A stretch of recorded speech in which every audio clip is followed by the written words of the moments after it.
Hello and good morning, everyone. Magandang umaga po sa inyong lahat. On behalf of UP Philippines, I would like to welcome you to today's webinar titled Yes, We STEM, Filipina Student Migrants in the Sciences. I'm Karen Liao, and I will be moderating today's webinar. So UP in partnership with the Philippine American Academy of Science and Engineering, has organized this timely webinar in line with the International Day of Women and Girls in Science. This webinar aims to stimulate discussions on the overseas education of Filipino scientists and their experiences of return and reintegration in the Philippines. It brings together notable Filipinos in STEM who can share with us their knowledge about the STEM landscape and the links to international education and research. In line with the main theme, the webinar highlights as well the role of Filipinas in STEM, their experiences of overseas study and return, and their reflections on the challenges and opportunities for women in these fields. So to officially start the webinar, I would like to invite Honorable Alfredo Pascual to deliver his welcome message. Mr. Pascual is the president of the Management Association of the Philippines and is currently a board member of UP Philippines. He is a corporate governance advocate and holds honorary doctorates from UP and other universities. From 2011 to 2017, he served as the president of the University of the Philippines. And prior to this, he held several positions at the Asian Development Bank for about 19 years. So Mr. Pascual, welcome. You may begin. Thank you, Karen. I'd like to welcome everyone to this webinar on Filipina Student Migrants in Sciences, organized by UP Philippines. I'm pleased to be part of this morning's event, given that UP Philippines was organized during my time in UP. Education is regarded as the most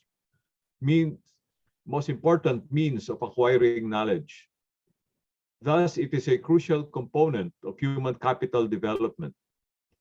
We know that education positively impacts economic growth, population health, and social stability. As a result of globalization, the educational process has expanded, and students are no longer confined to their home country for education. Many are leaving their home country to study abroad. Filipino student migrants are part of this phenomenon, referred to as educational migration. We want to see more migrant students going for science, technology, engineering, and mathematics, or STEM courses. With rapid technological changes, that's the era we're in now, the advancement of STEM studies is crucial for sustained modernization and development of countries, including the Philippines, of course. At the same time, the participation of women in these fields of study is essential to achieve gender equality and further improve innovation, diversity, and advancements in research and development.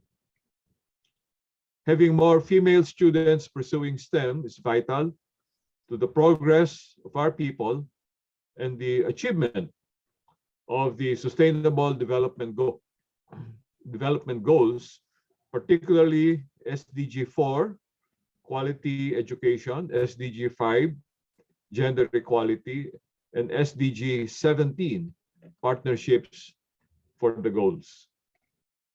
Today, as already mentioned by Karen, is the United Nations International Day of Women and Girls in Science.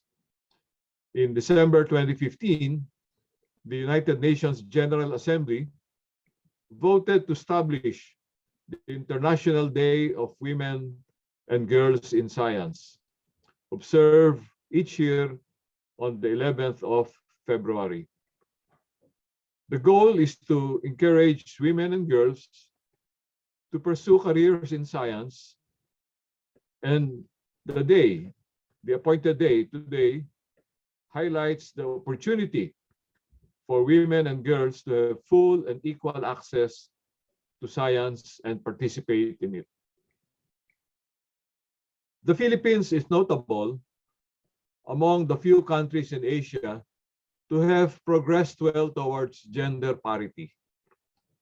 This is true, I can say, in the case of women in management, and women in business. According to the World Economic Forum's Global Gender Gap report of 2021, the Philippines is placed 17th out of 144 nations to bridge the gender gap. But at the same time, in the Philippines, and on the list of 42 Filipino national scientists, there are only 11 women, 11 out of 42, even though women account for 46% of STEM employees in the country. Well, these numbers are the result of history. 46% is the current number. 42 Filipino national scientists is a historical number that has been built up over a few decades. So we should have to look at this in context. At the present time, I do not doubt that Filipina scientists can catch up soon and even tilt the balance in their favor. Several institutional barriers, including the perception that STEM is primarily a male-dominated sector, subtle discrimination, and the gender wage gap, as well as being hired based on physical attractiveness, among other things, contribute to this trend. But in the Philippines, these barriers are breaking down. I think you are witness to that, based on my experience as well. This webinar will examine international student migration through the lens of gender. It will focus on experiences and perspectives of Filipina student migrants in the sciences, their experiences as female scientists studying abroad, as well as their return and reintegration back in their home country after graduation. This is a very important point, because based on my observation, our young Filipinas going for studies abroad eventually get hooked up and tend to stay in the receiving country. And I think in my experience in UP, we had problems bringing back our Filipina scientists whom we have sent for advanced studies abroad. I hope you can find the solution in your discussions today for this phenomenon that I've observed. Let us now listen to our speakers and engage them in an exchange of ideas. Thank you. Keep yourselves healthy and safe. Thank you very much, Mr. Pascual, for the welcome message. And now I will briefly introduce our session to officially start the webinar. Thank you again, Mr. Pascual.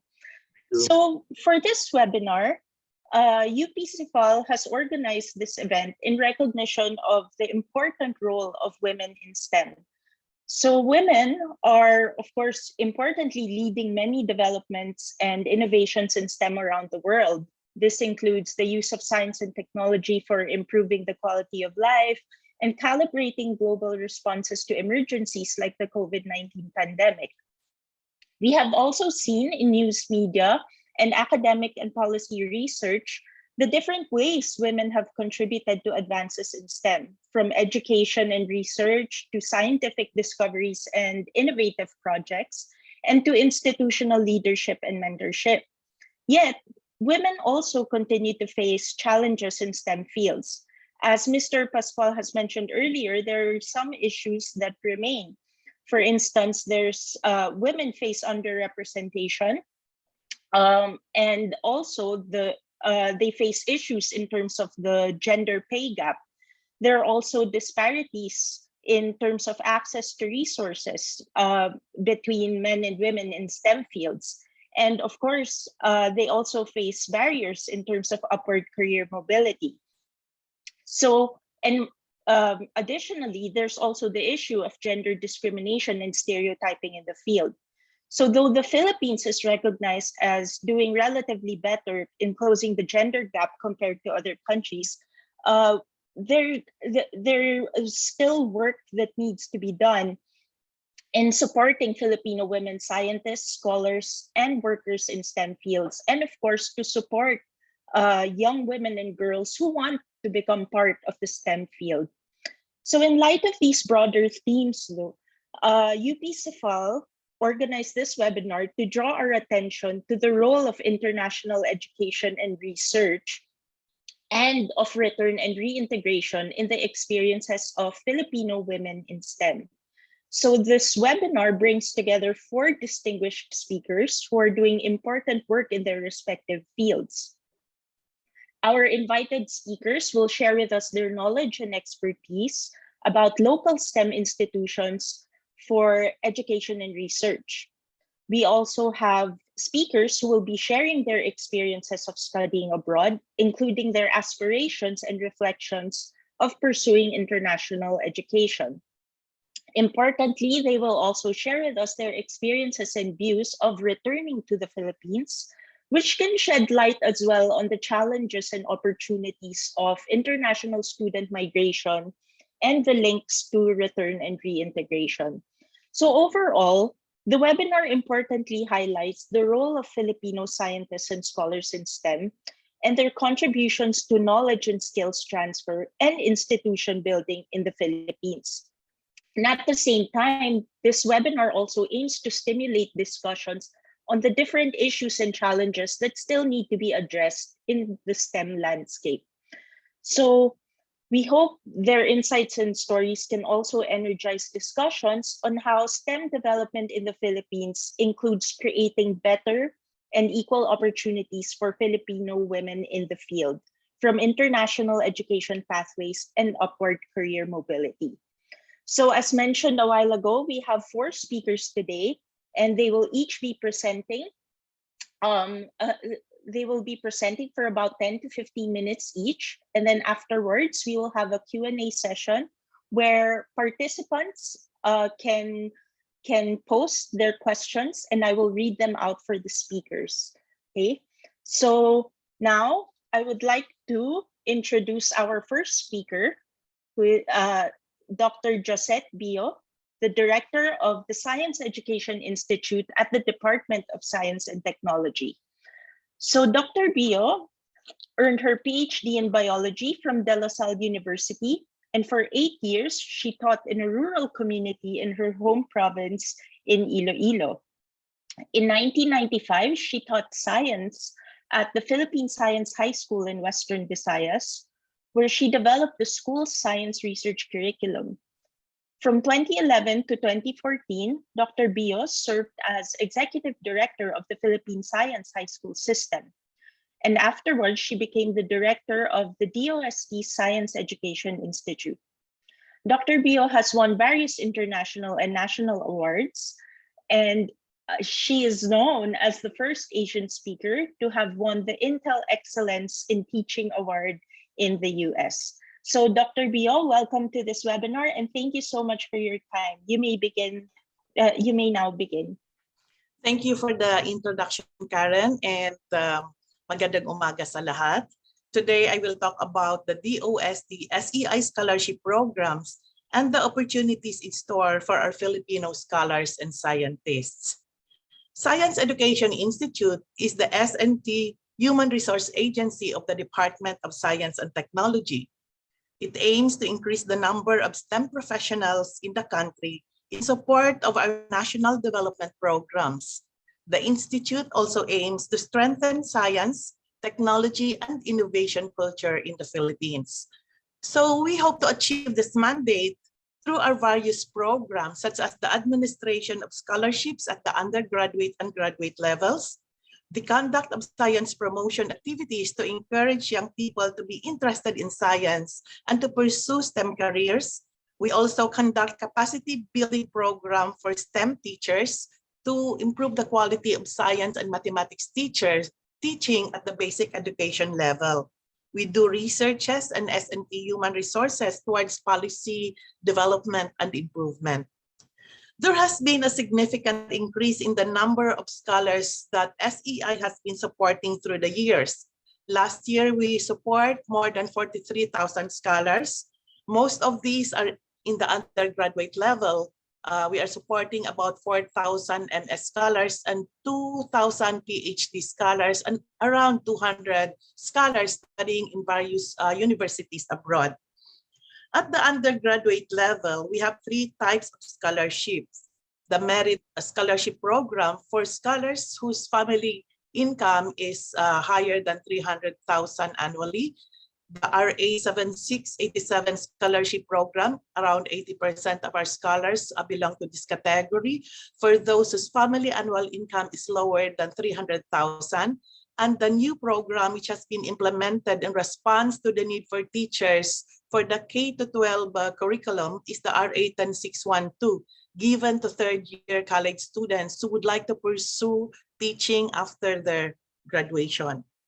The benefits of our undergraduate scholarship include, yung pinakamalaki is the monthly stipend of 7,000 a month, tuition subsidy, book allowance, and the rest.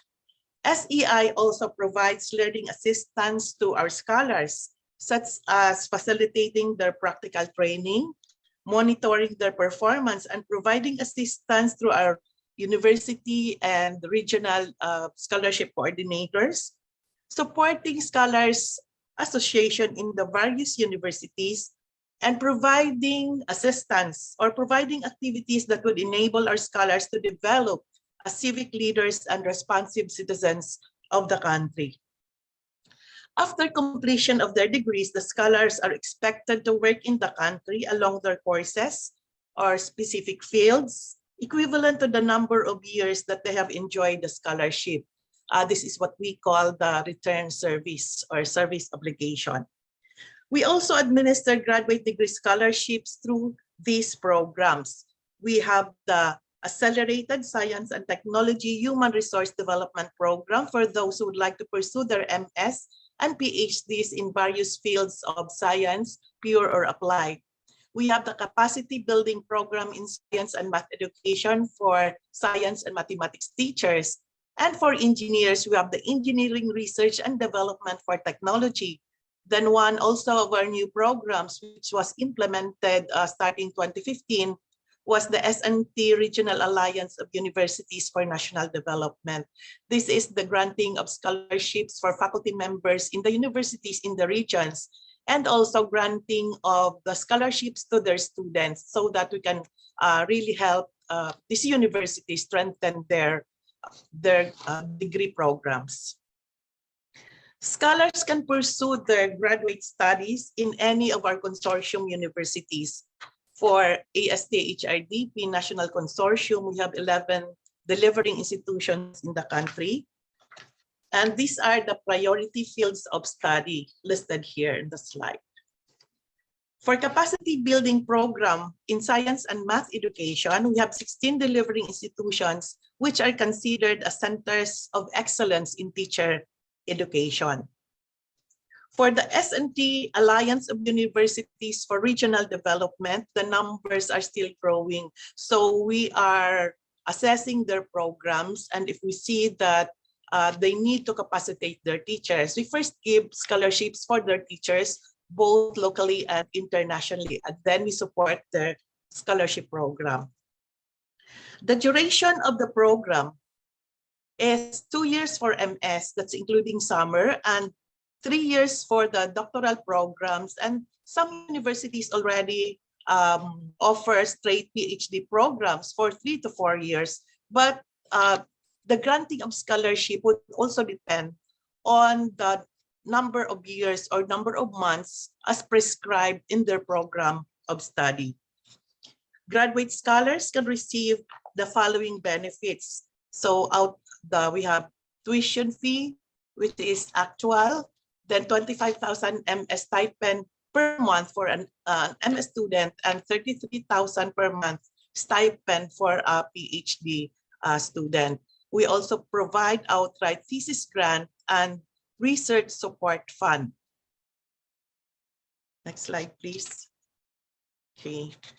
So the research support fund includes the research grant, that's additional research funding, then dissemination grant, because we encourage our scholars to present their papers locally and abroad, and also that is a part of their publication fee.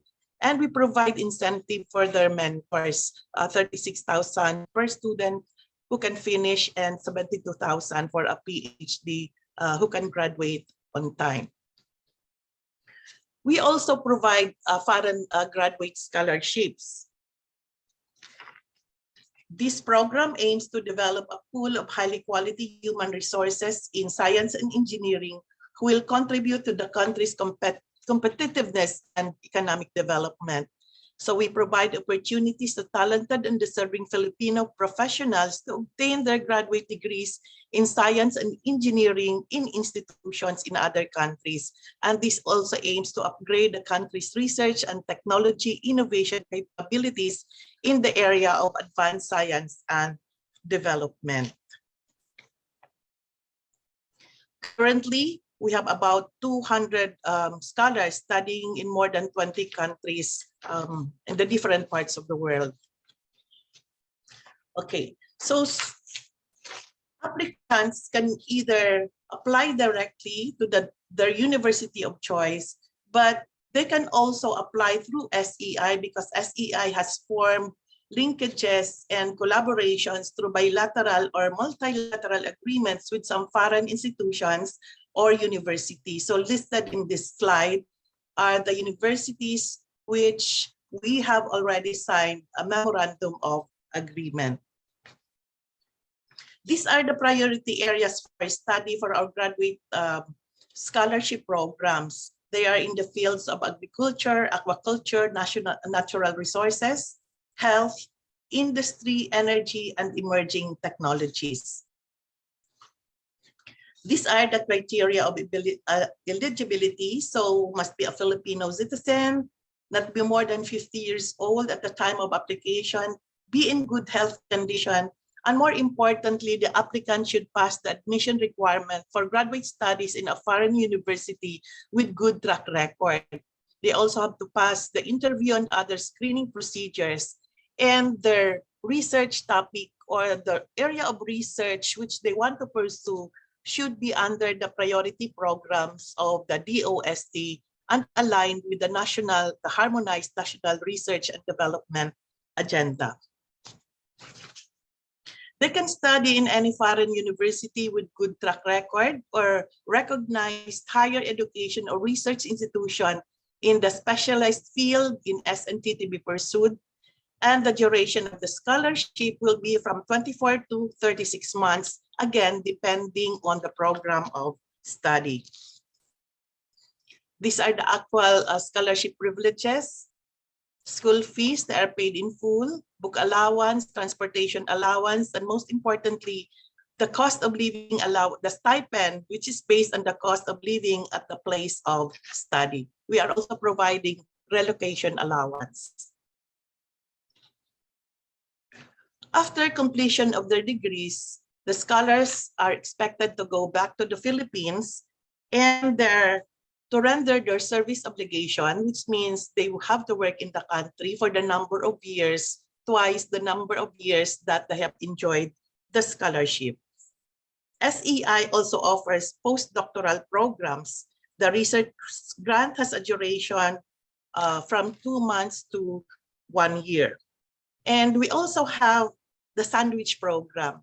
So this is a program which is open to all MS and PhD DOST ongoing scholars who have approved research proposal or have completed their academic courses in the local universities in the country, but intend to conduct the research in a foreign university identified or accepted or acceptable to DOST. So they do their coursework in the Philippines and then they do the research abroad.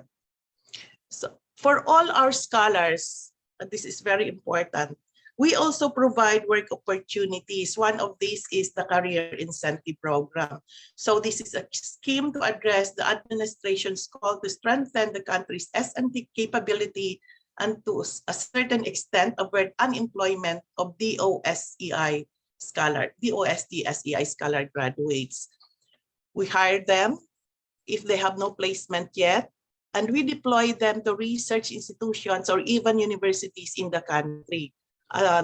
MS graduate has a salary grade of 19 with about 56,000 per month salary, and a PhD graduate salary grade 22 receiving about 80,000 per month.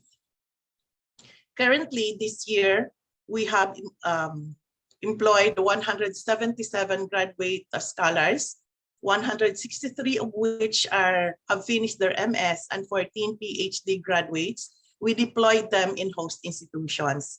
So the host institutions requests from SEI, then we match the area of specialization of the scholar who applies for the CIP program, and we send them to this institution. We also have a Balik Scientist program, and this is under the DOST Research and Development, under the DOST Research and Development Undersecretary. So this is one of the brain gain initiatives of the DOST, which encourages Filipino scientists, technologists, and experts to return to the country and share their expertise in order to promote scientific, agro-industrial, and economic development, including the development of our human capital in science, technology, and innovation. Next slide, please. Okay, so they are engaged on a short-term basis, which is minimum of 15 days to a duration of 6 months or 1 year. The medium-term engagement, which has a minimum duration of more than 6 months, but not to exceed 1 year, and the long-term engagement, which is from 1 year to 3 years, to be served within 5 years from the date of the award. And last year, DOST has opened this new program, which is known as the SNT Fellows program. So this aims to create a pool of SNT experts and innovators or fellows, which will boost DOST's research and development. The fellows are assigned in the different research and development institutes and councils of the department. So there are open positions for fellows 1, 2, and 3. And they have the salary grade for SNT Fellow 1 of salary grade 23, salary grade 24 for SNT Fellow 2, and salary grade 25 for SNT Fellow 3. These are the qualifications for SNT Fellow 1. MS graduate with at least 3 years of productive professional research and development work after completion of an MS. For an SNT Fellow 2, next slide, please. So the MS graduate with at least 5 years of productive professional R&D work after completion of an MS. And Fellow 3, a PhD graduate. This can be a fresh PhD graduate with at least 10 years of productive professional research and development work. So I hope that our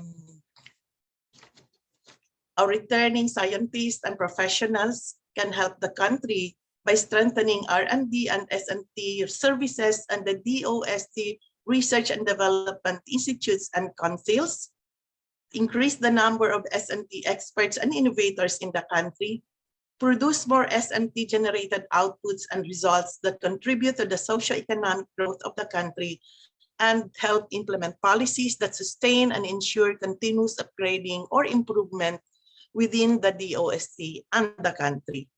As of January this year, DOST has announced 41 vacant positions for SNT Fellow 1, 2, and 3. And you can go to this website if you're interested to apply, dostfellows@gmail.com. I hope I have provided you with some useful information regarding the SNT Human Resources Development in the country through the SEI scholarship programs for sustainable development. Thank you very much. Thank you very much, Ma'am Josette, for that very informative presentation. So as you have seen from Ma'am Josette's presentation note, it gave us a sense of the different kinds of programs that we have in the Philippines for encouraging education in STEM. And what's interesting here is that the presentation also shows the different ways these educational programs try to encourage overseas study as well as return and reintegration. Of course, these are things that can be discussed later on in the Q&A session. But for now, I would like to move on to the next speaker, okay, who will share with us his experiences of overseas study and return and reintegration in the Philippines. So this presentation is important because it gives us a sense of what international education is like for Filipinos in STEM and what are some of the pathways of return and reintegration. So I would like to introduce our second speaker, Dr. Ramon Lorenzo or Renzo Ginto, who is an associate professor of global public health and the inaugural director of the Planetary and Global Health Program at St. Luke's Medical Center. He is also chief planetary health specialist and co-founder of the newly established Sunway Center for Planetary Health in Kuala Lumpur, Malaysia. He is also a member of the National Panel of Technical Experts of the Climate Change Commission of the Philippines and convener of Planetary Health Philippines, which is a community of Filipino advocates, scholars, and practitioners of planetary health. So Renzo is a member of several international groups and has served as consultant for various international organizations. And he is also affiliated with the Philippine Department of Health.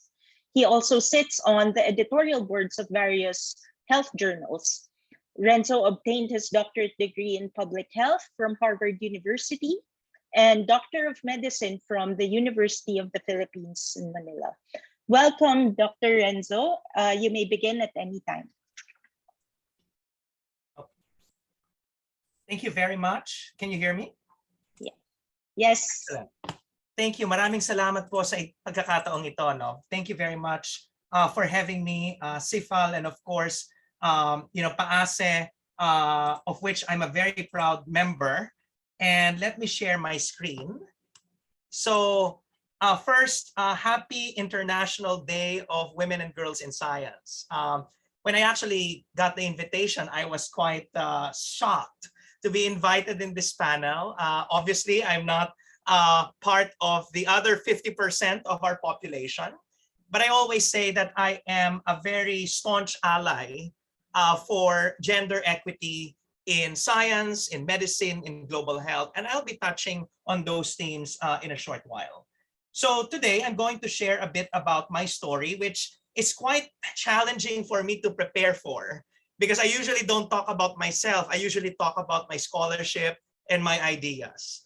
But I guess this is an opportunity, and thanks to the organizers for giving me this opportunity to reflect on my not so long journey so far and see what we can learn from this experience when it comes to student migration and reintegration. Okay? And hopefully, through this convening, but also through my story, we'll be able to find some potential answers to the questions that President Pascual and Dr. Bio have presented to us in the earlier segments. So, I just want to give you a brief background. I started in medical school back in the University of the Philippines College of Medicine more than a decade ago. You will see me there wearing a plaque or carrying a placard saying climate change is the biggest global health threat of the 21st century. So because UP tayo, meron din tayong pagka-aktivista even during that time. Maybe very few in the room or in the Zoom rather know that I used to be the chair of the UP Manila Student Council. That was actually during the time when we were about to elect Noynoy Aquino as president. And so that was quite a very exciting time, similar to what we are having right now. And I've been very active in not just academics, but also extracurricular activities. And I guess, that's one lesson that I've learned. And of course, hindsight is 2020. And now looking back, I think if you want to be a successful student applicant, for example, if you want to study abroad and you want to enhance your application, I think you should be able to show your prospective university that you are not just great technically and academically, but you're also somehow, well-rounded, right? And it's a balance that needs to be achieved, that you have many different abilities and interests, and that is usually very interesting and appealing to universities abroad. So I mentioned to you a while ago climate change, and that is the field that I'm working on, right? And you might be wondering, Dr. Renzo is a physician working on climate change and the planet's health. And in the 21st century, we know that the health of people and the health of the planet are inextricably intertwined. We're now seeing it firsthand with the current pandemic, but also the different health effects that climate change is bringing. And that's why beyond public health, the field that I'm now operating in is called Planetary Health, which is the expansion of public health to also include the health of our natural ecosystems on which our health depends. And this is a very new field. Pardon the modesty, I'm somehow one of the kind of the front runners and the co-incubators of this new field. So this is very exciting for me as a young emerging scholar from the Philippines, because I am able to be part of the creation of new disciplines. And I hope to encourage our young people here that maybe in the future, in 10 to 20 years time, you'll also be part of developing new disciplines and fields and exploring new arenas that other scientists of yore have not explored yet.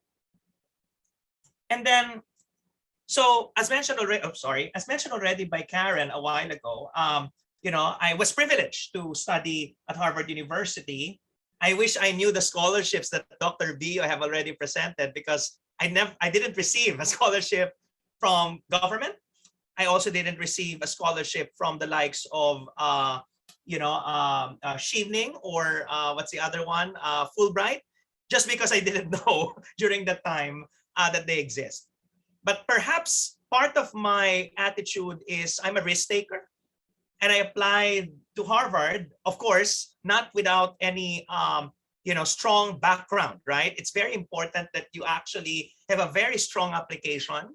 They will see that you have rich experiences to bring to the classroom, and that you have a potential to become a leader in your country someday. And so I took the risk, submitted my application. During the first time I applied in 2013, I actually did not get it. But during the second time I applied in 2015, I was admitted to the third class of the new Doctor of Public Health program of Harvard, and I got a full scholarship from the university. And so, I hope that this is, inspiring and giving you some ideas on how to, participate or how to apply, for these institutions abroad. So Karen mentioned a while ago, how's the student experience, abroad? Of course, you get exposed to wild and crazy ideas, but also to a lot of inspiring people, the movers and shakers of our planet. So these are just some of the people that I've met. I remember I was there listening to the talk of Aung San Suu Kyi, the former president of Myanmar, Nobel Peace Prize winner. For the economic students in the room, you might recognize one of them at the lower left. That's Amartya Sen, Nobel Economics laureate. And I was privileged to attend his last class at Harvard before he fully retired. And then at the top, you will see another Nobel Peace Prize laureate, President the president of Colombia, Juan Manuel Santos. So, when you go abroad, I always say to my classmates, even to the non-Filipinos, you apply the YOLO concept, right? You only live once. And I always say also, you're only at Harvard once, YOHO. You're only abroad once, right? Because my mindset during that time was really to return to the country and bring what I learned from abroad to help in nation building. The interesting thing is, on my third year at Harvard, I decided that I will write a doctoral thesis, not about a global issue or focusing only at the global level. I will write a doctoral thesis not about another country and using a data set from another country, but I will write a thesis about the Philippines, because I wanted to make sure that I am able to put the Philippines in the Harvard Library for life, for perpetuity, right? And actually now it's giving me goosebumps, and a bit of nostalgia. I really dedicated my doctoral dissertation to the future children of the Philippines. That's actually on the front cover of my manuscript. And the other interesting thing is, and this is where the innovation is. My doctoral thesis is half written and half in film. And I remember my doctoral committee was so surprised that I showed the film in my thesis defense, because that was not part of the initial agreement. So don't surprise your doctoral committees in that way if you are not a risk taker. But then, looking back, my doctoral thesis is still yet to be read by many people, but my films have been viewed by tens of thousands of people around the world. And it already had made even a small impact to the global discourse around climate change and how it's affecting human health. That's the topic of my doctoral thesis. So just like many graduates during COVID times, I graduated online. So I never got to wear my toga or my regalia. As you can see, that's the online ceremony of my graduation, but we're still hoping that this coming May, the face-to-face ceremony will happen if Omicron surge will stop. That's my doctoral committee. And so, we live in very interesting times. And this is also opening new types of education, including new forms of virtual graduation. So enough of my short story about what I've been doing or what I did when I was a student. I just want to highlight some critical issues, because we're talking about women and girls in science and Filipino students in foreign setting, overseas. And I just want to focus on our discipline, which is the field of public health and global health. What we're now seeing is that global health capacity and leadership and expertise is still very skewed towards the global north. We are trying to address the issues of many developing countries, but expertise is still staying in North America and Europe, as you can see in this map. And that's why over the past several years, I've been very active in this movement called decolonizing global health. How do we dismantle the power asymmetries in knowledge production, in the practice of global public health, in the COVID-19 response? How do we make sure that we elevate new voices, for example, from the Philippines and from the rest of the global south? So I'm happy to discuss this later during our conversation. Remember, I also work in climate science, and climate science is also colonized. There's an interesting list of top 1,000 scientists on climate change. I think there are only around 3 Filipinos, and there are only 5 Africans out of 1,000. And all the 5 Africans are all white men. They're not people of color, and they're not women. And so there's still a very huge and huge divide between North and South, men and women, whether in global health or in climate science, 2 fields that I am currently straddling. So in the era of COVID-19, in the era of climate change, in the era of planetary health, in the 21st century, we should not see these kinds of scientific panels. I call them manels, all male panels. We should also not have one else, all white panels, and hicanels, all high income country panels. We need to dismantle these old white senior boys clubs of science and medicine and global health. We can only do that if we train and produce a new generation of Global South, including Philippines, Global South, Filipino women leaders in the field, just like Dr. Bio, and I'm sure also Karen, as she's doing her PhD as well in the NUS. So this is what I've been doing before the pandemic. In fact, the last picture there is like 4 weeks before the lockdowns have started. I've been going around the world, including in the Philippines, to promote the new field of planetary health and to also make sure that in a decolonized future, there is no hegemony or dominance of knowledge coming from few places, but instead the flourishing and the blossoming of knowledge coming from all places, including the Philippines. So reflecting about my returning home, as I've said, I returned home a few weeks before the pandemic, the lockdowns have started, and I was stuck here and there's no Harvard graduation. And I think my returning to home is characterized or shaped by these 3 C's. This conviction to fight all the forms of colonialism that we see in science and medicine. Male supremacy over women, white supremacy over all of us, all the rest of us. And then, of course, COVID-19 is certainly a huge factor in what I'm now doing as a returnee, as a balikbayan. And climate change also, because the Philippines is at the heart of the climate crisis. And there's no better place to work on climate science and climate action than this country. So towards the end, I will be sharing some of the things that I'm currently doing now as a returnee. So I'm very privileged that I found an institution that believes in my vision and ideas for the future of the country, including the future of our country's health. And that is the St. Luke's Medical Center, where we established the Planetary and Global Health Program, the first of its kind in the country. We want to be connected to the world, to care for people and planet, very committed to the future. And so if you are listening and you want to support the establishment of a world-class, globally connected, but locally responsive institution that will make sure we have our own capacity to address the next COVID-19 in the future, please, let's have a conversation.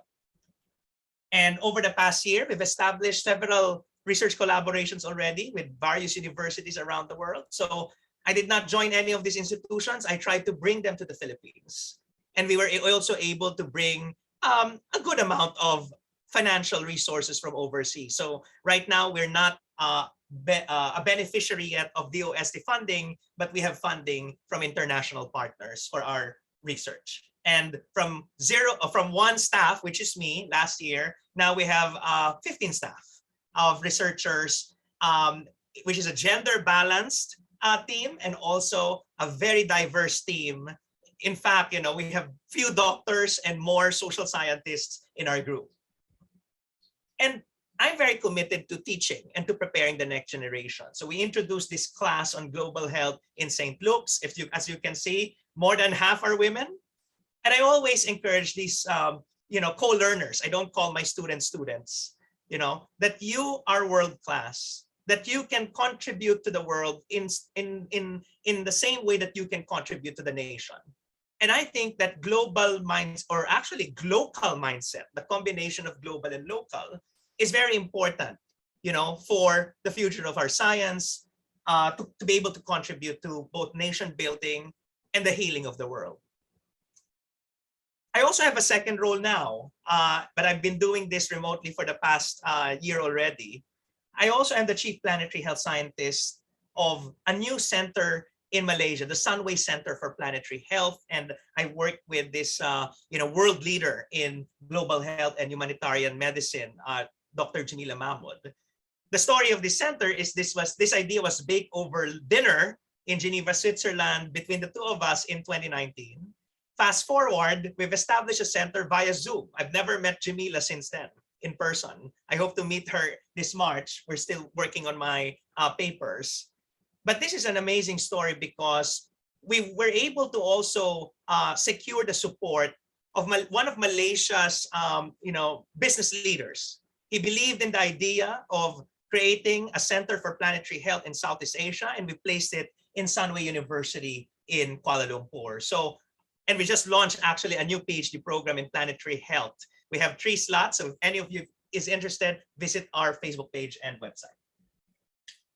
Of course, in the Philippines, we're not just building an institution or two, we are building a movement in the community. So we launched Planetary Health Philippines. We have members from UP, from Ateneo, from different universities, from all disciplines, from different provinces, and from different generations. And so I invite you to join us in advancing the field of planetary health in our country, because I think if California has a Silicon Valley of technological innovation, I think the Philippines can be the Silicon Islands of planetary health innovation. We have so much wisdom in this country that we can share to the world. This is what I miss working with communities. Because of the pandemic, we can't go to the local communities, even in the far-flung provinces. You know, there are limitations because of mobility restrictions. But I think what I'm trying to convey here is in our pursuit of knowledge and research, of science, let's not forget the people who will not only benefit the most, but who should be partners in knowledge creation and the advancement of science and society. Finally, I see my work as trying to be a good ancestor, right? So this is a fantastic book that is a treatise against short-term thinking, and it encourages us to think more long-term. And basically what we want to achieve is that by 2122, that's 100 years from now, the children of 2122 will read the history books and will look back to the past.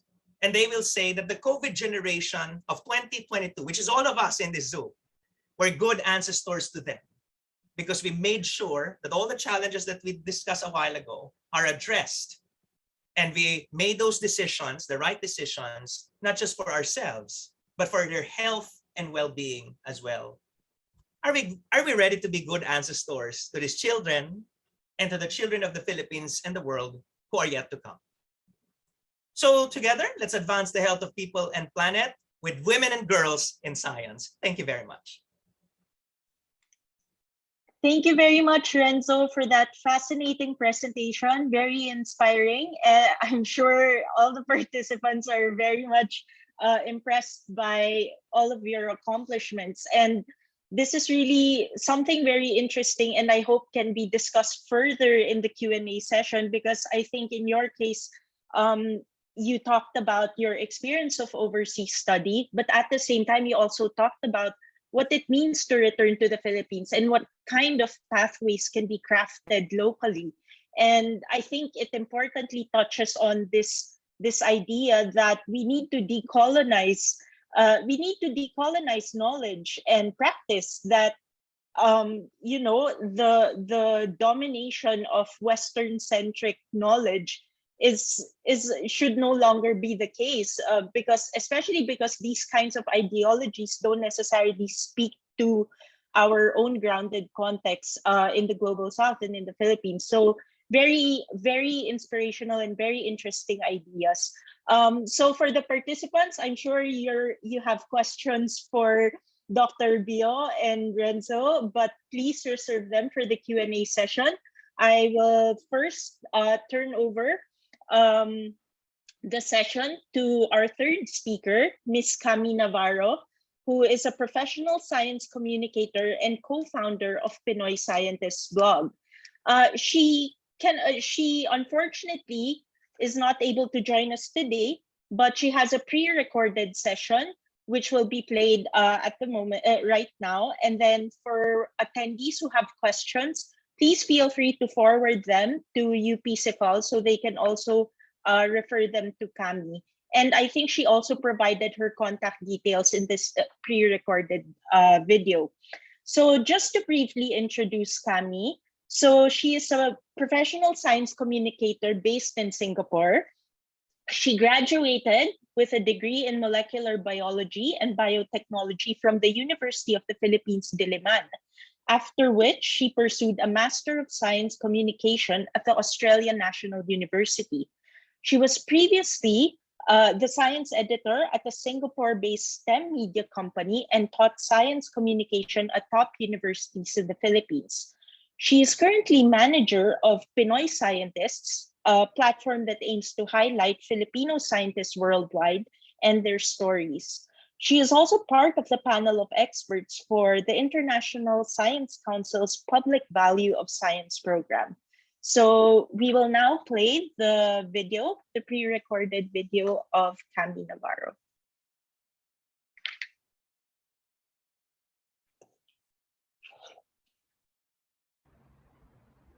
Hi everyone, so my name is Camille Navarro and I'm the co-founder of Pinoy Scientists, as well as a science editor based in Singapore. So today I'll be talking about Pinoy Scientists and my experience personally as a Pinoy scientist.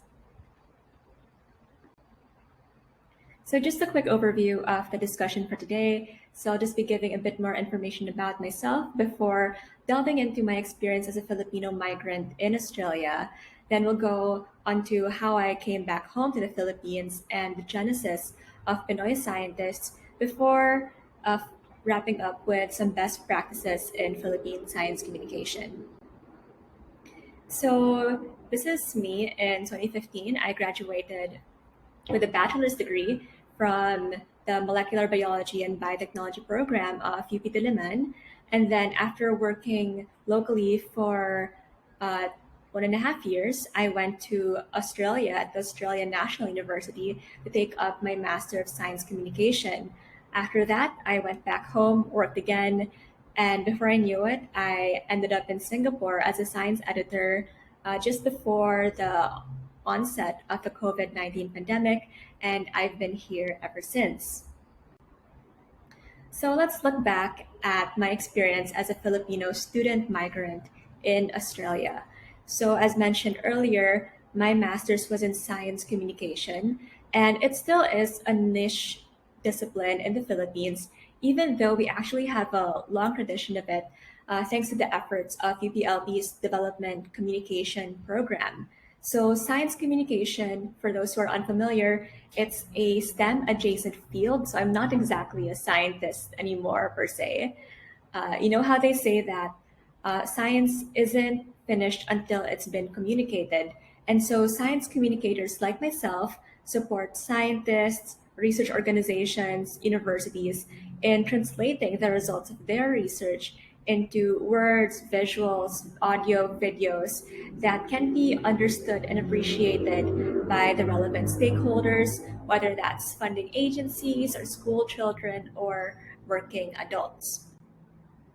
So why did I choose Australia, back in 2017?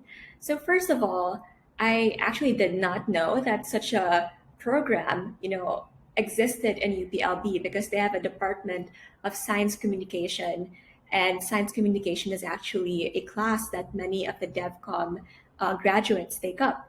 So I didn't know that there was such a thing in UPLB, and that, made me look elsewhere.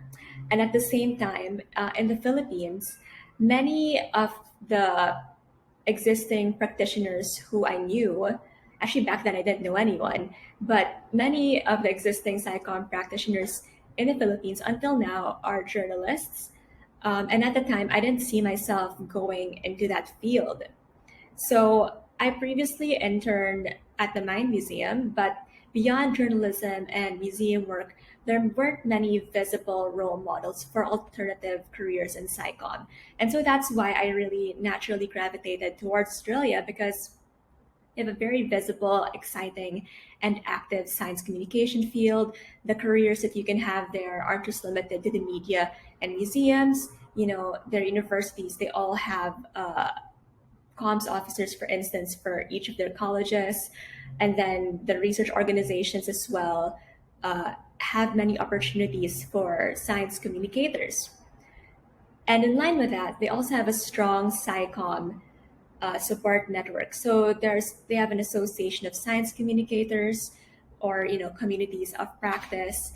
And there are many full-time work opportunities as well, including events throughout the year. Like they have this thing called, Science in the Pub, where scientists basically present their research, at bars, and it's very exciting. It's called Pint of Science, rather. And also, Australia had part-time work opportunities. So I wasn't on a scholarship, so Australia has many available positions for working students. It wasn't necessarily related to my field. So I was working as a receptionist, a waitress, a cashier. I shilled SIM cards. I opened doors at government events. That said, there were still challenges to being a student migrant in Australia. For instance, a lot of the case studies in SciComms and the real life examples that I would see elsewhere were not always applicable to the Philippine context. So, for instance, it was a very westernized lens. And so some of their best practices, I'd say, weren't really relevant for the Philippines. Meanwhile, so that means that aspiring science communicators would actually be definitely better off going for UPLB's program, especially if they want it from a local context. So another challenge would be the eligibility for work opportunities. So many opportunities were exclusive to permanent residents and or citizens. And this really doubled down during the pandemic. You would really need to find an employer to sponsor you, and that is a hassle for them. So yeah, that's one reason why I came back home in 2018, because of the potential difficulty in finding a role. And of course, despite the fact that I felt that what I had learned was not always the most applicable, I did want to hit the ground running and try to apply what I had, my key takeaways, to make an impact back home. So now let's move on to when I moved back home and how I was trying to really set the groundwork for my career as a science communicator in the Philippines. So there are many challenges, and these are just three of them. So there was really a lack of available and visible opportunities. Again, beyond the media and museums, I had a part-time lecturer role, and so I had to resort to freelancing to really make ends meet. Many science communicators back home, even those in the media and museums, actually have multiple sidelines with clients, both local and abroad, just because the opportunities are not as bountiful as in other countries where science communication is more of a developed and mainstream discipline. And because of that, there is also a lack of financial stability. Comms roles are not yet seen as essential, and so the positions are really not highly paid. And when there are positions, none of them are permanent. So it's a lot of contractual or freelance work where you don't have benefits. It's very hard to make a living, and that's why I ended up also moving to Singapore in 2020. There's also a lack of science communication infrastructure. So SciComm events and opportunities were really few and far in between. I would say back then it only happened really a few months as opposed to every week in other places. There were also very scattered communities of practice. It's a bit better now, but back in, say, 2018, I would say that I was one of the more well-connected science communicators, just because there's no, I would say, movement for all the different science communicators, whether it's in the media, in the museum, academe, or research institutions, to all regularly connect and seek opportunities for collaboration. And that leads to many missed chances to, improve our practice as a whole.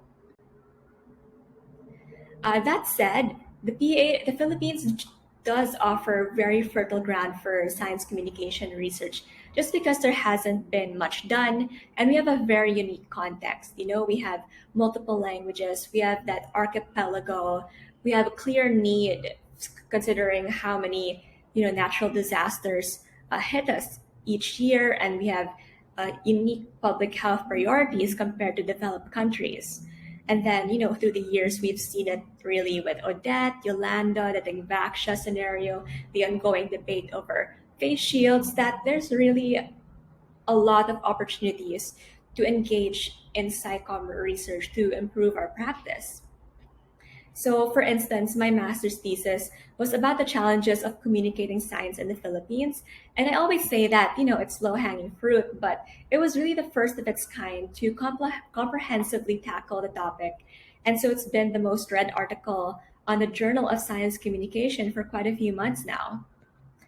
There's also the lack of visibility and lack of opportunities, which actually forces you to be creative and allows you to carve a science communication niche of your own. So, because I was really forced to be creative and put my name out there as a science communicator, I ended up wearing so many different hats, whether it was as a lecturer at UP, Ateneo, LaSalle, a STEM research speaker and events host, and a passion project, which is the manager of the Pinoy Scientists blog. So for those who aren't aware, Pinoy Scientist is an Instagram and Facebook page wherein each week a Filipino scientist, whether they're based here or abroad, take over the account and share their experience over a week. So in doing so, Pinoy Scientist really remedies that issue of visibility for scientists and also science communicators in some cases. So for instance, here, Jane Garcia states that, she did the takeover because she wanted to help encourage girls to take physics or consider physics to be a career. And it also, in doing so, Pinoy Scientist also provides an avenue for scientists of Filipino descent all around the world to highlight the systemic issues that they experience and spark opportunities to address these challenges together. So for instance, we have here Kent Sorgon, who in his post, he shone a spotlight on the delayed salaries of researchers in STEM.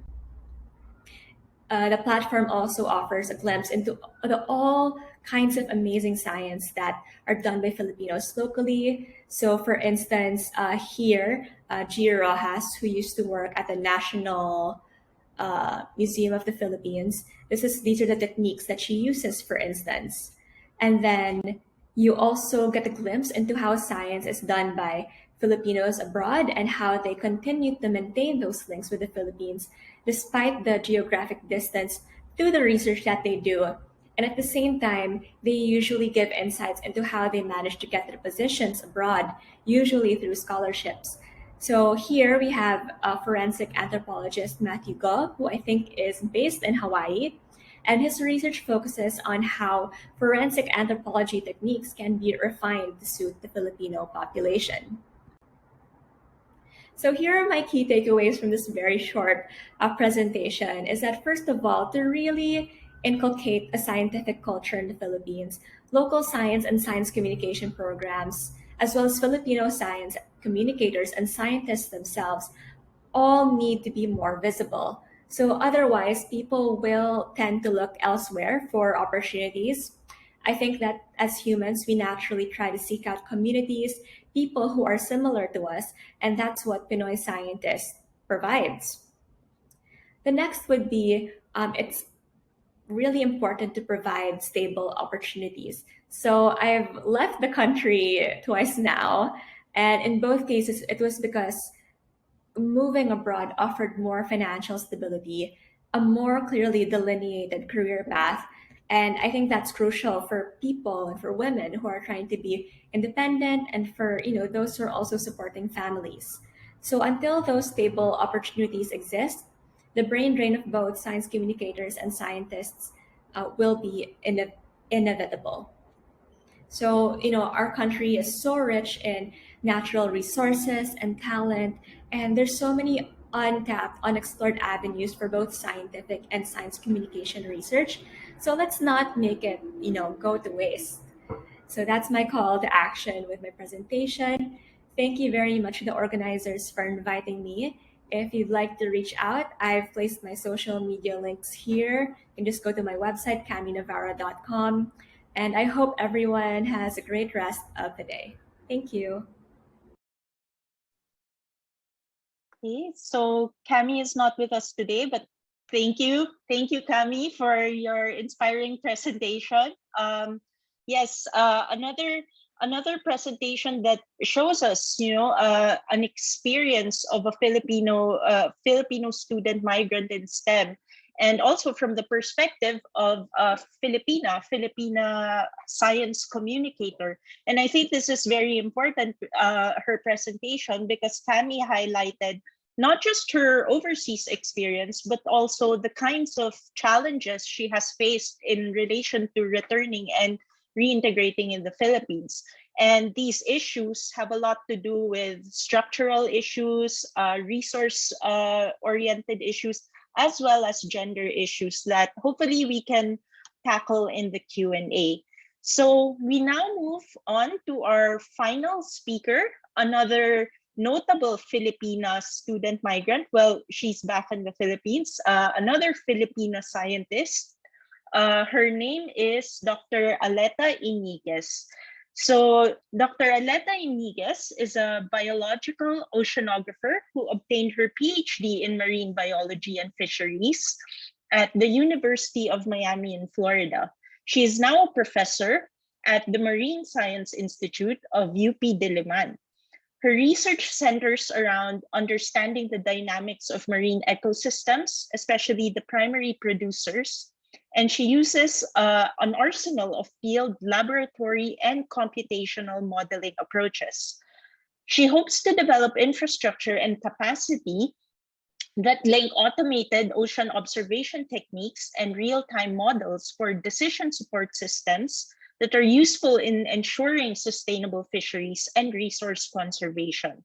Aleta is also a staunch advocate of enhancing scientific literacy and is involved in different STEM outreach efforts. So Dr. Aleta, welcome, and you may begin your presentation. Thank you. Hello, hi, good morning, everyone. Thank you to Fal and the organizers for this opportunity to share some stories. And I really hope we have some good discussions later. I'm also a part of PAASE, so shout out to Dr. Giselle, who's also a colleague of mine. So with that, I will just share a few slides. And okay, so yeah, so I'm currently a professor at MSI. I think out of all the speakers, I'm the one that's kind of older in terms of experience. Not so much. I'm still a child at heart, I hope. So that my lab is called the Biome, or Biological Oceanography and Modeling of Ecosystem Lab, and I'm actually kind of what you would call maybe a generalist. I'm very interested in a broad suite of things, but generally I'm interested in understanding how marine organisms called the phytoplankton and the zooplankton, so they're at the lower trophic levels, how they're distributed in the country, what's happening to them, and how these affect those higher up in the food web. And I'm also interested in developing tools and technologies for more rapid and automated marine observations, and also numerical models that can be used to help managers, communities to better conserve and manage our resources for productivity in the fisheries. And as Karen also mentioned, I'm very much an advocate of STEM education awareness. So I'm involved with a lot of summer camps and different ways of trying to communicate as well the importance of science and, of course, marine science, about the importance of our oceans in the Filipino youth. So how did I end up where I am now? So in this talk, I'd like to share a bit about my journey diving into the oceans, literally and figuratively. I've broken this up into three main parts, where I'll also talk about relevant experiences from the perspective of gender and studying in a different country. So first is tackling why and how I went into the marine sciences. And then the second is how it was for me coming back from my PhD abroad. And lastly, just putting some of my insights together about steering this Philippine STEM ship onwards. But choosing marine science as a career path, it's not something that's typical for Filipinos and probably in general globally. It's especially ironic for me since I was afraid of the water, whether pool or ocean, as a kid. But even in my elementary years, I was very interested in science, and this crystallized more into environment-related science, which eventually led me to biology. But here in the Philippines then, and I think until now still, if you go into biology, people tend to say, why are you going to be a doctor? And becoming a doctor is good. Otherwise, if not a doctor, if this isn't what you were going to say, many think that you'll be a teacher. And the idea of being a teacher is more like being a naive martyr because of the small pay and difficult conditions. So, but the concept of going into this field for research and being a scientist per se tends to be far from people's consciousness. So I wasn't totally decided yet on my career path when I was applying for college programs. But when I saw that the UP-LB Bachelor of Science in Biology program was broad, it wasn't just focused on medicine, and had a strong exposure to different ecosystems, this became my first choice. And thankfully, I got in because this allowed me to explore different aspects of biology, especially ecology, which was more in line with my environmental science leaning. And I was lucky. I had parents who, though both were business people, not at all science related, they were very supportive of my career choices. Though my mother was, let's say, concerned about my field activities that she didn't exactly consider as suitable for a girl. So after becoming exposed to the marine ecosystems through the program, I was fascinated and finally decided to pursue marine biology for the long haul. Thankfully, I had good support from my professors and further learnings and support from supervisors at the Marine Science Institute as a research assistant after I graduated from UPLB. They gave me confidence to push forwards and apply for scholarships and PhD programs outside of the Philippines. So, but why did I want to go and study outside? Why not just stay here in the Philippines and pursue graduate studies here? When my interest in research sparked in grade school and high school, in my mind, there was the concept that if you wanted to have good education and experience, it's better to go and get a degree outside the country. Of course, the influence of the US and other Western countries are strong since their books and papers were the ones you read. The highlights in research that I was exposed to came mostly from foreign scientists and not Filipino scientists. I fortunately got a Fulbright scholarship and was accepted into the PhD in Marine Biology and Fisheries program of the University of Miami, Rosenstiel School of Marine and Atmospheric Science, or RASMUS for short.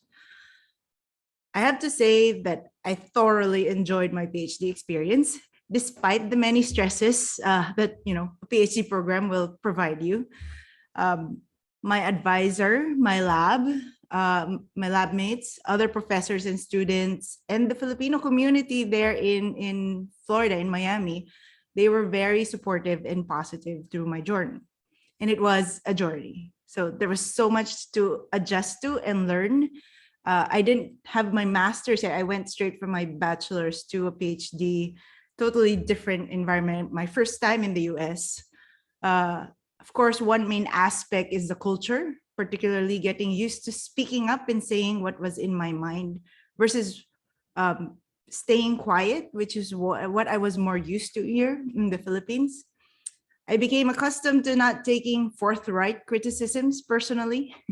I had to learn so many new things, not just the scientific concepts. So the science, of course, it's there, the science to learn, but also learning how to be my own carpenter and plumber for my experiments, to drive and trailer boats. So it was scary at times, but really ultimately it felt empowering.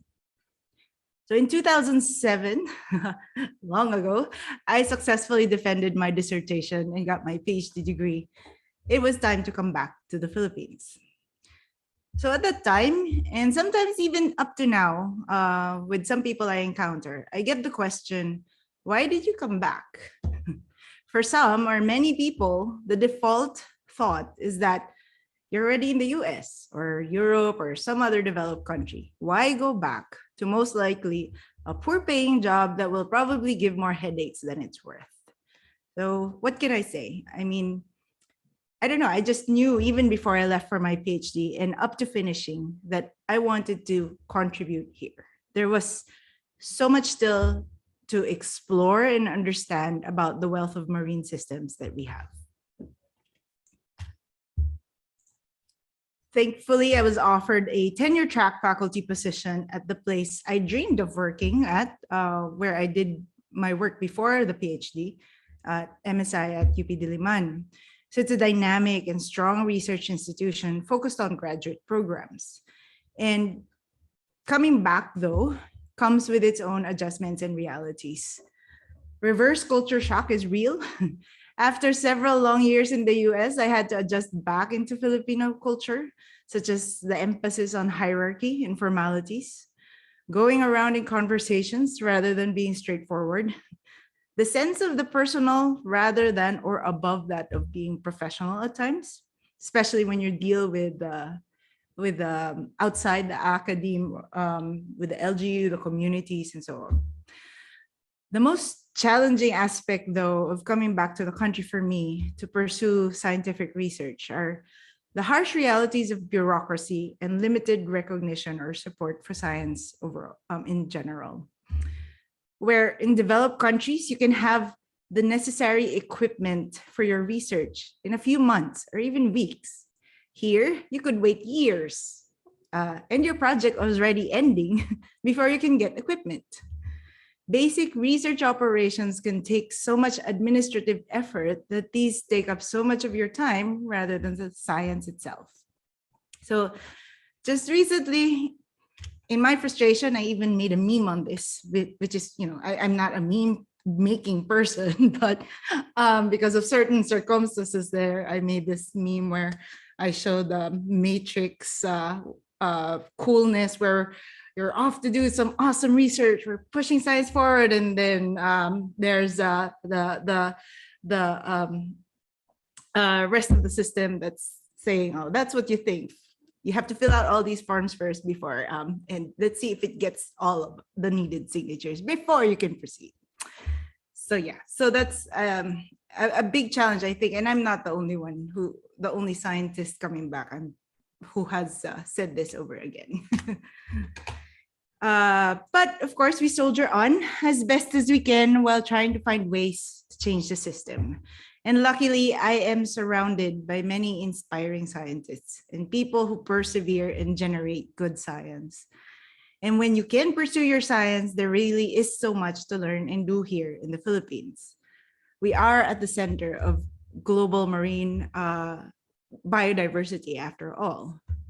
And we are an archipelagic country with one of the longest coastlines in the world. Our waters house dynamic and productive ocean ecosystems, which we Filipinos rely on for many services, whether we know it or not. My research work has revolved around, first off, enhancing essential understanding of patterns and processes, as I said, of plankton at the base of food web. So we still lack so many of the fundamental information on this, and we're really trying to build this up, especially in key fisheries areas. And for the tools that we're developing, we hope that these can really capacitate the country for better ocean observations. And also the models that we're using, both to help understand what's happening and also potential forecasting for what can happen in the our seas later on in terms of red tide or for productivity of the fisheries. We hope that these can be used to help attain healthy and sustainable seas and fisheries, especially in the face of changing environments that are locally driven, and of course, as mentioned earlier, the importance of changing climate.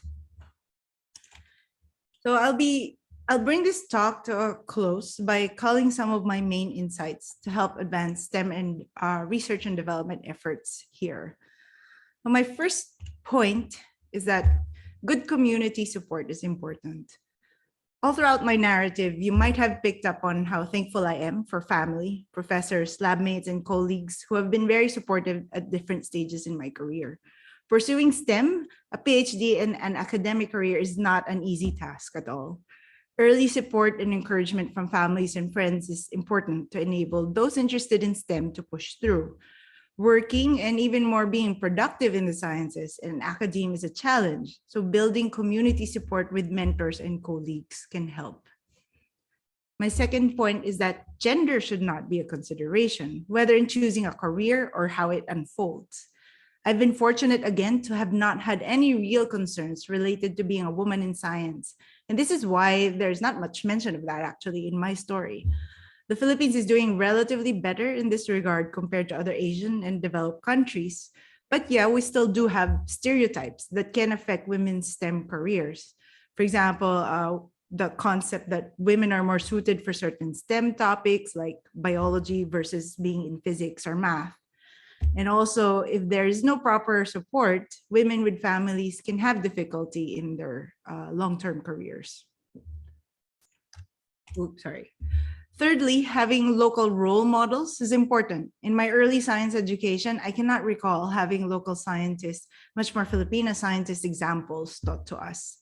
We have all sorts of celebrities that kids look up to and know so much about, yet they have no or little idea about the interesting scientists in the country and of course the work that they do. So it really is great that there are more efforts now, especially with social media and science communication increasing in like what with Cami is doing, but there's still work to be done. Fourth, we really need to foster environments that encourage scientific creativity and innovation rather than those that encumber scientists with administrative drudgery and can even be punitive. We need this encouraging environment to build up scientific productivity from basic to applied fields across the country. Last but definitely not least, there's just so many exciting things to discover and understand about our seas. And at the same time, these are critical towards ensuring our seas can still support us and our needs through the future. Right now, we're a year into the United Nations Decade of Ocean Science for Sustainable Development, and we have a decade to rise up to the challenge of providing the science we need for the ocean we want. Thank you. Thank you very much, Aleta, for, again, another important presentation on your experience as a student migrant and also a returnee as a Filipina scientist here in the Philippines, locally based here, and all of the experiences you've had in terms of reintegrating and resuming your work here in the Philippines. And I think you touched on a lot of important points that we can deal with in the Q&A session. So I think that you pointed out very important key issues when it comes to reintegration. In my own research, a small research project from a few years ago, we did interview some Filipino academics who returned to the Philippines, and some of the challenges they encountered really resonated with yours. So with that, thank you so much to the four speakers. You've all provided wonderful and insightful perspectives on your experiences working in STEM. So I do have my own questions, but I think it's important to prioritize first the reactions from the participants. So I would like to invite the participants to please post your questions and comments for the speakers in the chat box. So maybe there are some comments already or not yet. I think we do have a few comments that express appreciation and recognition for the work of many SNT advocates. So I think that's I think these are some comments to also stimulate the discussions. So maybe while the participants are thinking of questions to ask, I can start with my own. So among the things that I found interesting are actually these efforts for building better institutions in the Philippines. Like in the case of Renzo, when you return to the Philippines, you've engaged in all of these initiatives that importantly create institutions. So it's not just academic productivity in terms of publications and projects. And in academia, that's always what we're all pushed to do. But It's also creating more sustainable institutions. And I think this also relates to Ma'am Josette's work at SEI, creating an educational landscape to support science education. And Cami and Aleta are also involved in institutional building. I guess that my question would be more to Ma'am Josette and Renzo first.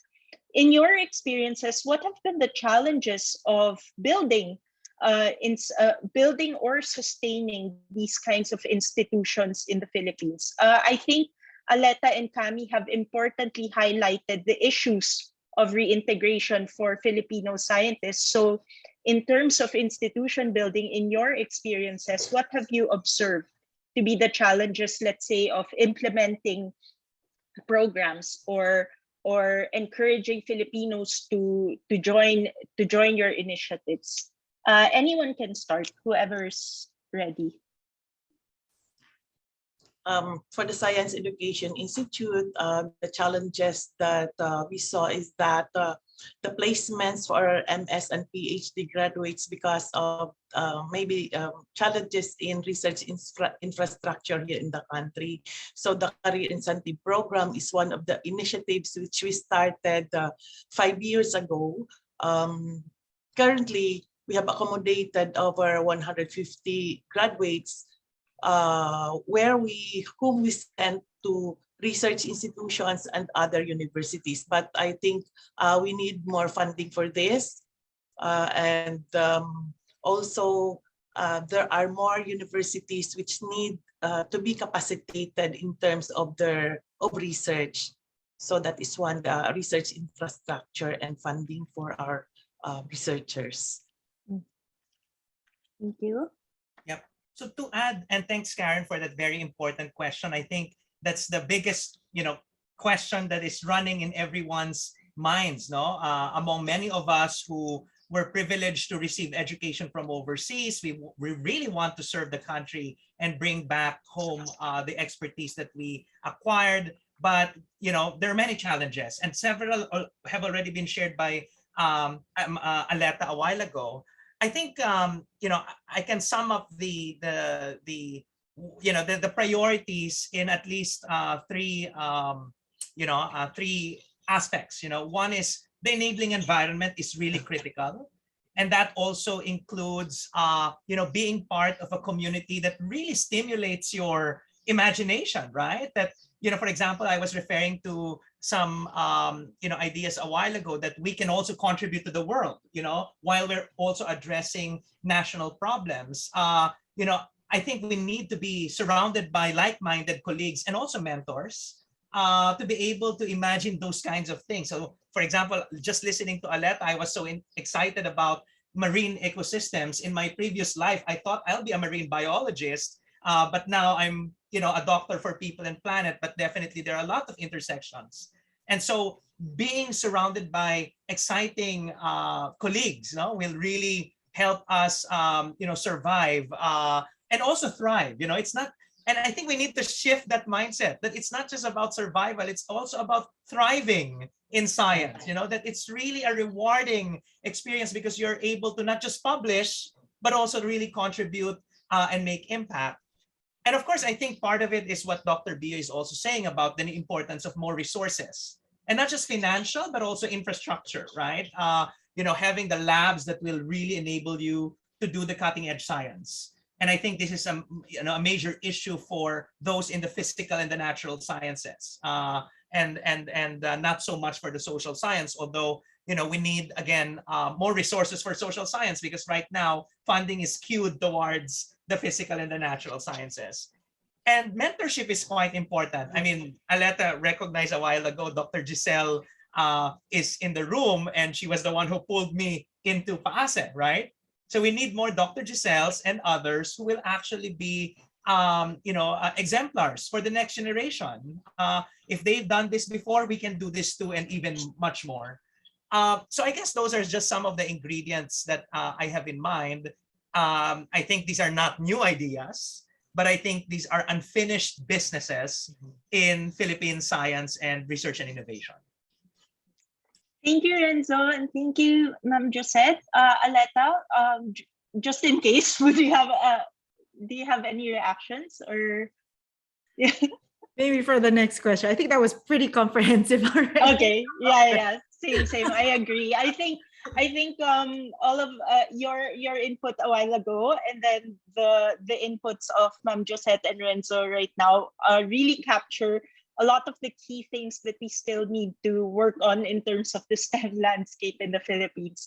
I have another question, but first, we have a few comments and questions from the participants. So here's one. Allow me to read it out. So a participant's, well, I don't see the name, so I'll just read out the comment/question. I noticed that HEIs here in the Philippines could have helped in the academic growth of learners, but here it is a running joke that MA or PhD programs take too long to complete, resulting in an unenabling environment for aspiring students. How do we address this, or should we prioritize overseas scholarship opportunities for aspiring learners? I believe they should be worked on in parallel, especially for those who cannot migrate due to circumstances, parenthesis, those who need to stay to help their families. I only hope our HEIs take action from the great PowerPoint shared by the speakers. Mabuhay. So to the speakers, whoever wants to react or engage with the comment first, please feel free to do so.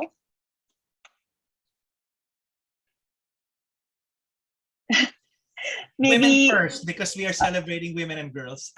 Okay, we can start with Alet first. Oh, that's a tough question. And I'm sure Ma'am Bio has a lot of thoughts on that with the scholarship program. Yeah, that concept is definitely true, and we are experiencing that as well. And that's what part of the solution there was, providing the scholarships that will enable students to just supposedly focus on their studies and not have to find jobs, right? And prolong the graduate studies. I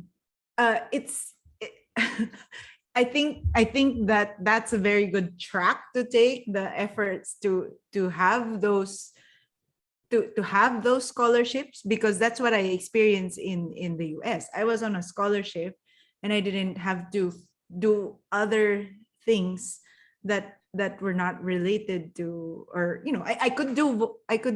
I could volunteer, or I could help out in other research work, but predominantly my time was focused on my studies, right? And that's very critical, because right now I think a lot of the graduate students here are part-time students. But I think I'm not sure what the study, the numbers say already with in terms of the DOST scholarship. Like, are the number of years really enough in terms of the scholarship, or maybe there's a need to have an additional year for masters or in PhD programs? Maybe that would help to ensure that they finish, because usually what happens is, I think students take a scholarship for a few years and then they don't, it's not enough time for them to completely finish, and then they end up looking for more work, and that drags on in terms of their graduate program. So maybe that's a consideration to think about what the realistic duration is for such focused scholarship programs. That's one thing I can think of right now. Thank you, Alette. Anyone else? Maybe Ma'am Joseph? Yeah, I think that the Higher Education Institute has also to look at their own programs, because there are just too many subjects. While SEI tries to assess this curriculum, and sometimes you have to put our foot forward and tell them, hey, this is too long. There are just so many courses, and based on my observation here, those who are pursuing their MS and PhDs abroad finish faster than those who are doing it here locally in the country. So that's one thing, no? That's why I mentioned there, sometimes we just need to see the program of study and not just stick to the 24 months or 36 months. And especially during this pandemic, there are a lot of and PhD local scholars who were not able to finish their courses on time because they cannot enter the laboratories to do the research work. So SEI also has some leniency. So we extended their scholarship period with financial benefits. But I think the universities have to look into their curriculum. Thank you, Ma'am Josette. Renzo, would you like to? Yeah. Yeah, just to add, no, and I'm actually intrigued by Dr. Bio's statement that the ones who studied abroad tend to finish faster than the ones who stay. Although I think the other challenge is how to make sure that those who finish abroad fast will also come back to the country fast, right? And I guess we need to address to make sure that the pull factors are strong enough to bring back the Renzos and the Aletas to the country to help build Philippine science, right? So that's, you know, just one comment that came to my mind listening to Dr. Bio. And then I just want to, you know, in addition to what Aleta already mentioned about, you know, making sure there are resources so that, you know, the students will not need to look for another job or two just to complement the, you know, their education.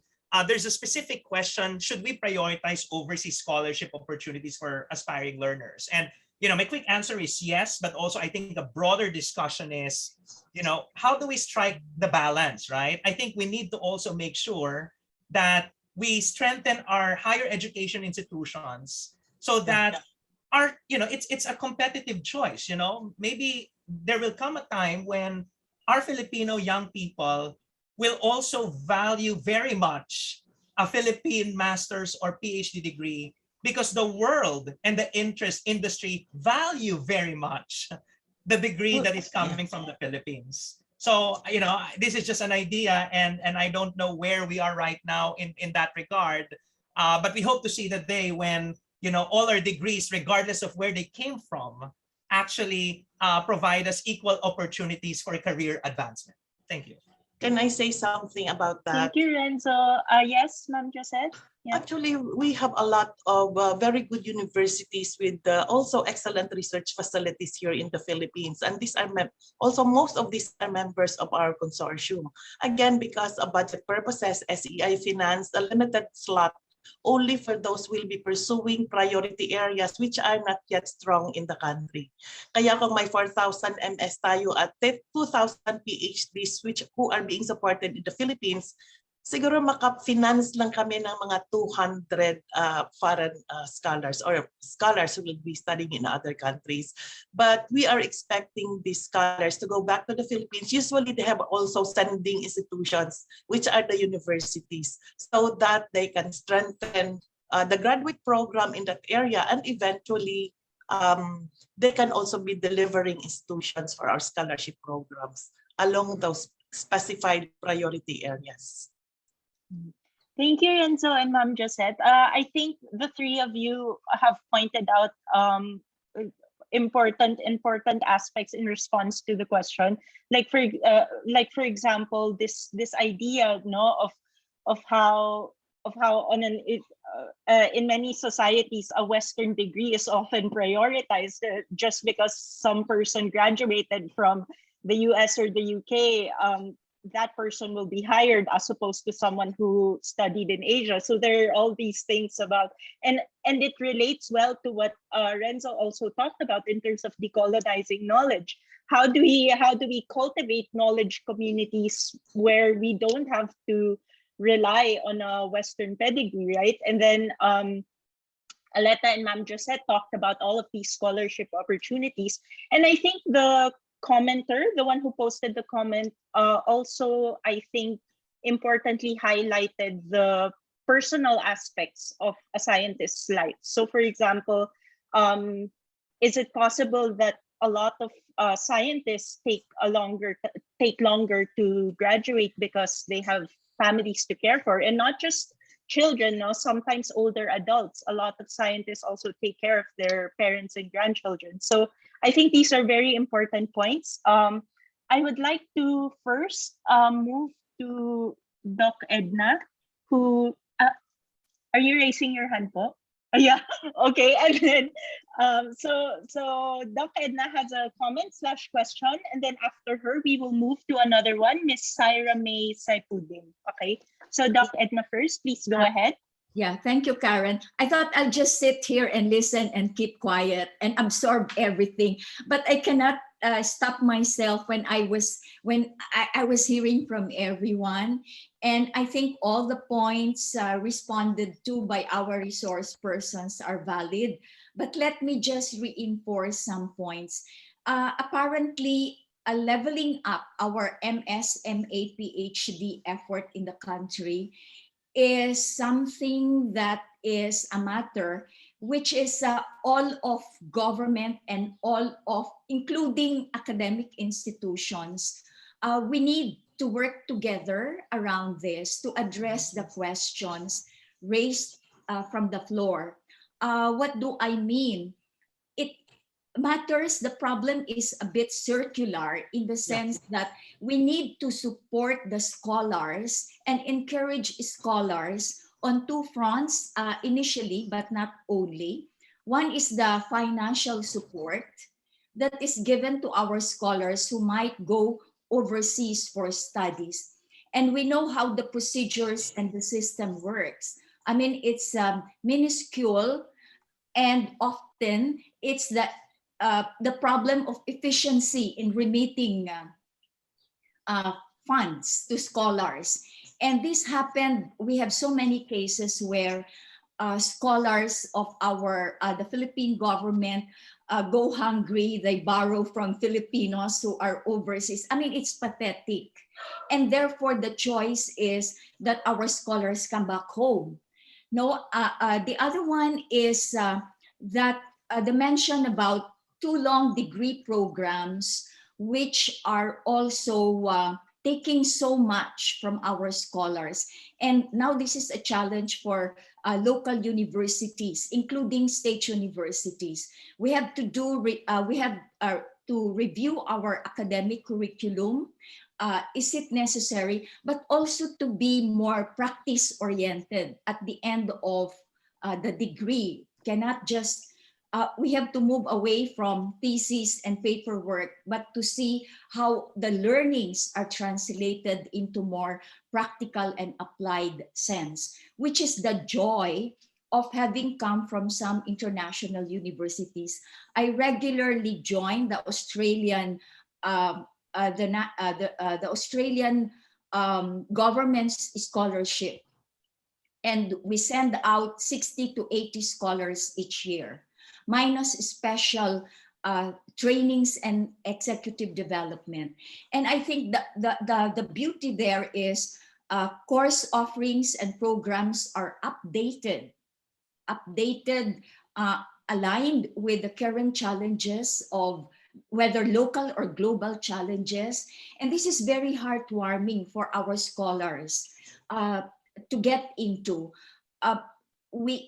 There's, of course, a very good support financially from the international, from the government of Australia.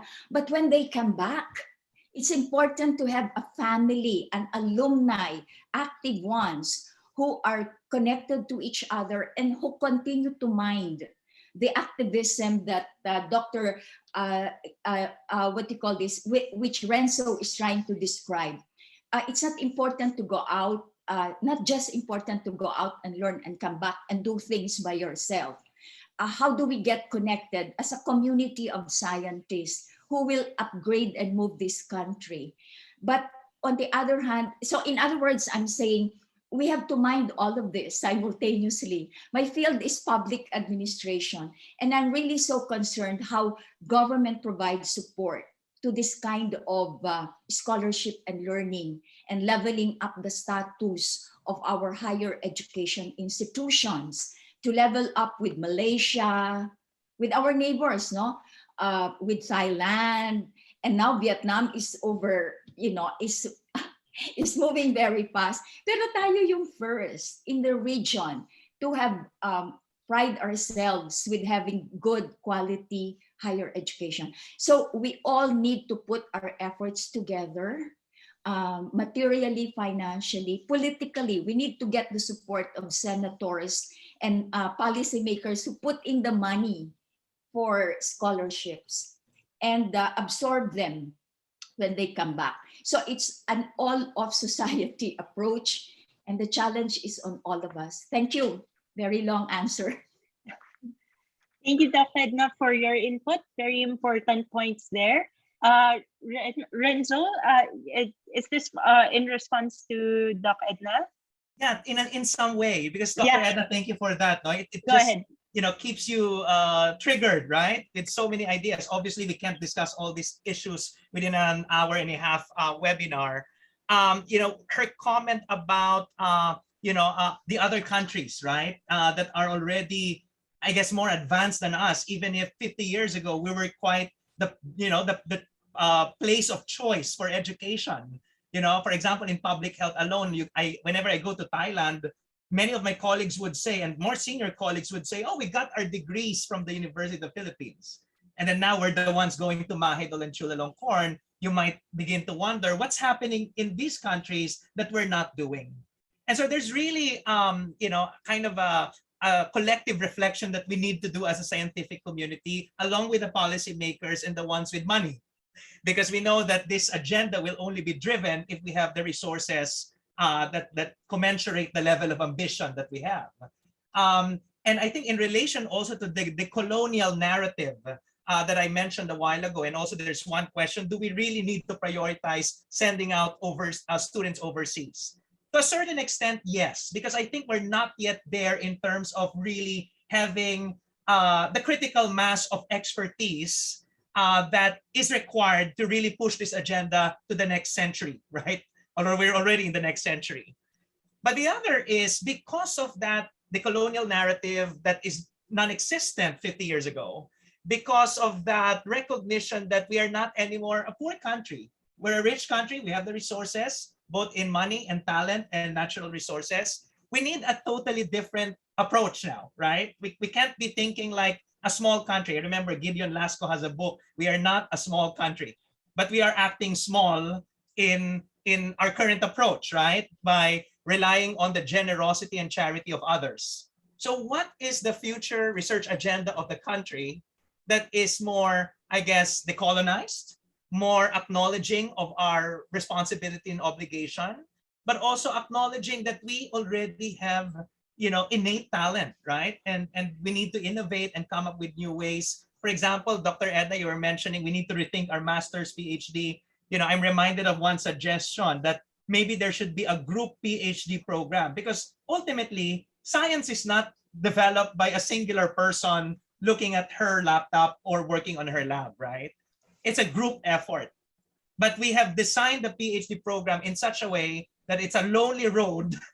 And we know that there is a high attrition rate in PhDs, right? Because especially now, mental health is an issue among graduate students. So we are now in a critical time to reinvent and reimagine graduate education and science and research overall. Thank you, Renzo. I think we can move to, with that, I think we can move to the next comment from Miss Syra May Saipudin. Apologies, you've been raising your hand for quite a long while already. Would you like to unmute and let us know your question?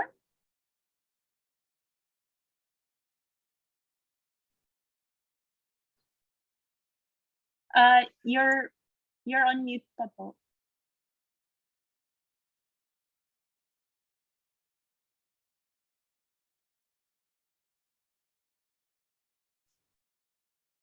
Syra,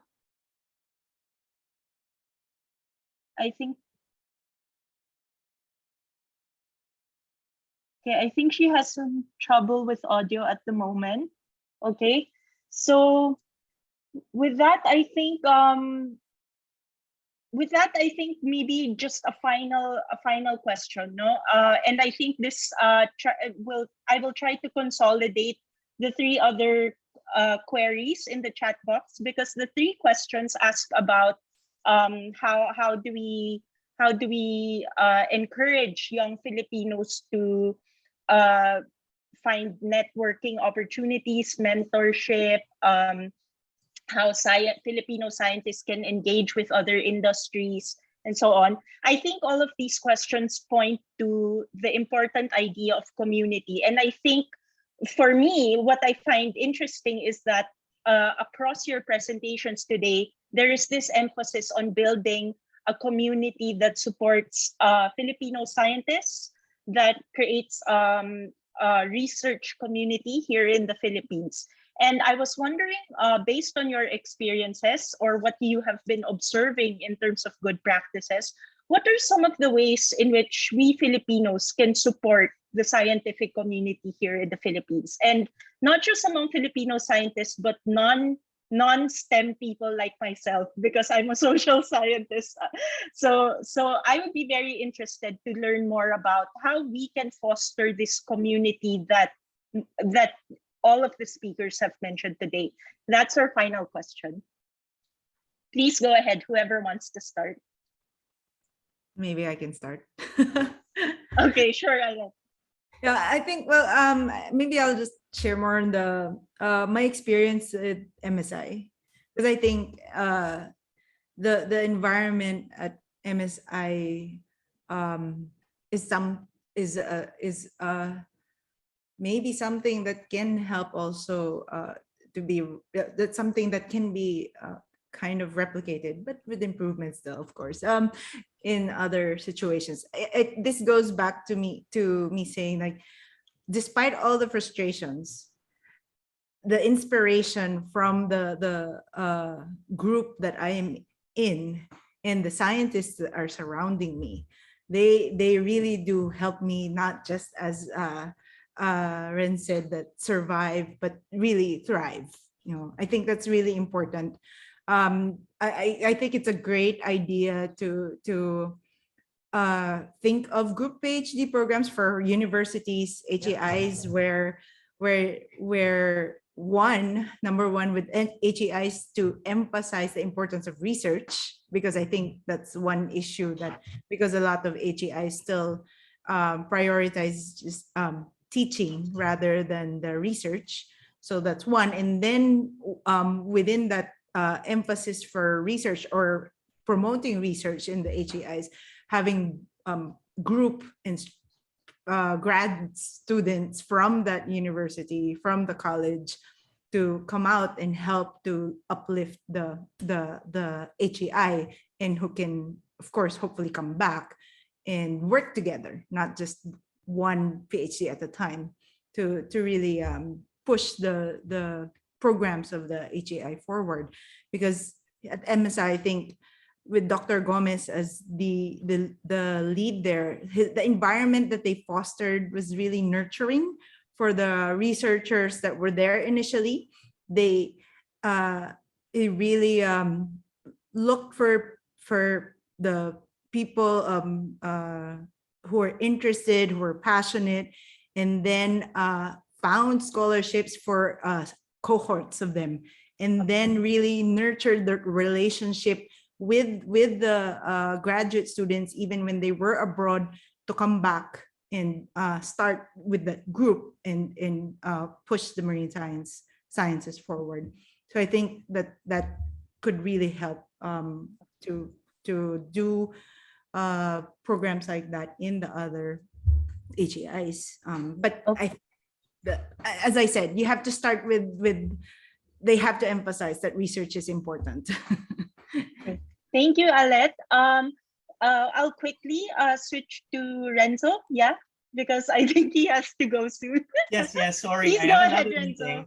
But, three things. One, more investment, right? More investment in human capital, in infrastructure, in our universities. So I think that's automatic, right? We know that we're not yet spending the amount that is necessary to really boost Philippine science and technology.